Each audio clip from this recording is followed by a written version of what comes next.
All right, team. So this is going to be our strength warm-ups for the posterior and the Ignite 3.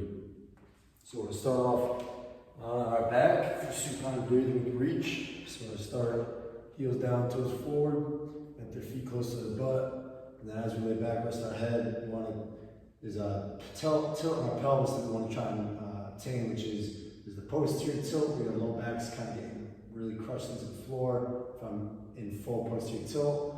And then there's full anterior tilt, where ideally you'll feel this in the front of our hips and a little more in our abs, where we don't want to feel in our low back. We want to be in an anterior tilt, so I have a natural low back arch, and I'm going to push my chest into the ground. That's going to give me a better curve in my spine. Now, if someone feels in their back, and if they're a little bit of a beginner, they don't get how to do that, then either one, just let them get in the position they can obtain, or two, if it bothers them in the back, they can posterior tilt, all right? From there, guys, we have our palms up towards the ceiling, reach up, elbows soft, breathe in through the nose, all the way out the mouth.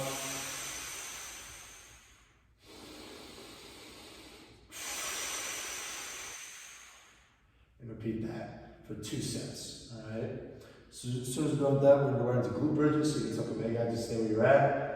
Keeping the feet flat, we're going to go from the anterior tilt, trying to maintain it as we go and drive into our glute bridge. So feet down, glutes tight, exhale, breathe in. I'm going to touch the ground. I'm going to try to have my hips hit before my lower back. We're just going to show that I'm maintaining my pelvis isn't moving up and down, all right? After that, guys, we're going to bring it up, we're going to spin it up. ISO bear called shoulder tap. So fingers spread, we're sticking the shoulders into the hips. We're going to lift the hips up off the ground. Trying to keep my arms straight. I'm going to reach one arm towards the opposite shoulder, tap it nice and soft, and then place my hand down nice and soft as well. And I'm going to repeat for 30 seconds. We're going to try and avoid their hips moving all over the place, and then be careful people kind of dropping and having a lot of impact on the wrist on the way down, all right? If that's too hard for someone, we can always just have to hold the ISO bear crawl, all right?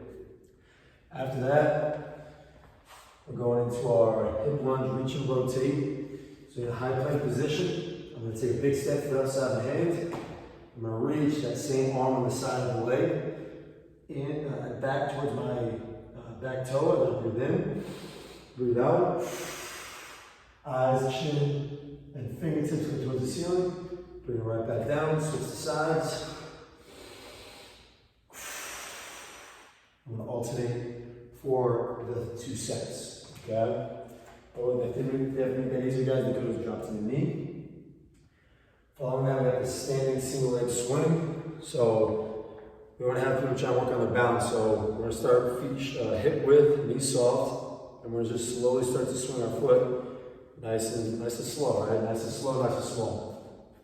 We're going to move our arms as well, and then if they can maintain this, then we can really try to bring the swing larger and larger until maybe they can get, as big as they can handle, and nothing's coming from the lower back. So you can see this part of my body is remaining still. Okay, I'm not kind of whiplashing the body. All right, be careful of seeing that if someone's trying to make it large because they think that might be better, but they're overdoing it. So this should remain still and it's just coming from the hip. And it doesn't matter how big, guys, because the real leg that we're working is we're focusing on at least is the leg that's on the ground. So we'll do one set one side, next set the other side. And we got an alternate courtesy lunge, so feet shoulder width, big step back. As I step back, I'm gonna bring my back leg around my front leg, nice soft landing. I'm gonna bend both knees. I want my chest and my eyes to face the same direction I was when I started. I'm gonna repeat for a set, okay? Big mistake here, guys, a common mistake is someone will do this and they'll just start to turn and they're in a very funky position here. So try to have them remain forward. And if they can't get low, even a shallow split squat will do, okay? If that's still too challenging, guys, because there's a lot of rotation at the hips there, a lot of demand, just have them do a straight up reverse lunge, okay? Straight back, straight forward, all right? And then the last one, guys, is Super Mario's. So try to be explosive, try to be light on the feet, and very round with the arms. So opposite arm suddenly comes up. We're going to repeat for the 30 seconds. If they can't jump, we're just going to bring it up onto the toes. If that's still too much, just a stationary march, okay? But the good cue is, guys, throw your elbow and your opposite knee towards the ceiling. That's gonna help them get a little bit higher, generate a little more force, all right?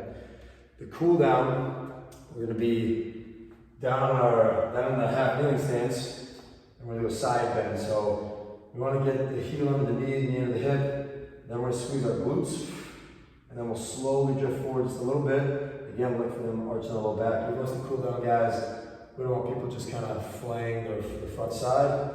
Once they're in that position, that open side, the leg that's on the ground, I'm gonna reach across, and then hold this for 30 seconds.